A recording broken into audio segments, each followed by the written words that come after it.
Isang member of Congress, wag na daw siyang tawaging congressman. Ano na raw?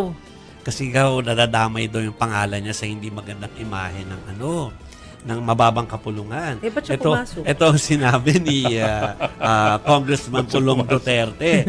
At sinabi niya to doon mismo sa snowy Hague, kung saan sila yung nandoon, at least ilang mga kaanak po ng dating Pangulo. So aside from yung tungkol sa allergic siya na siya tawaging congressman, agad siyang sumagot at pinakita yung pagkainis tungkol sa impeachment na nakaambang na daw laban sa kanyang kapatid. So yun ay unahin nating soundbite. Ikahulat og election, di ba? Istoryahan ang impeachment, pabalik-balik na lang, recycle, bisag istorya na ang mga ahensya nga walay nahitabo ngayon na. Klaro sa tutubangan, trilyon ang gikawat, karon gidungagan og trilyon nga kawatonon.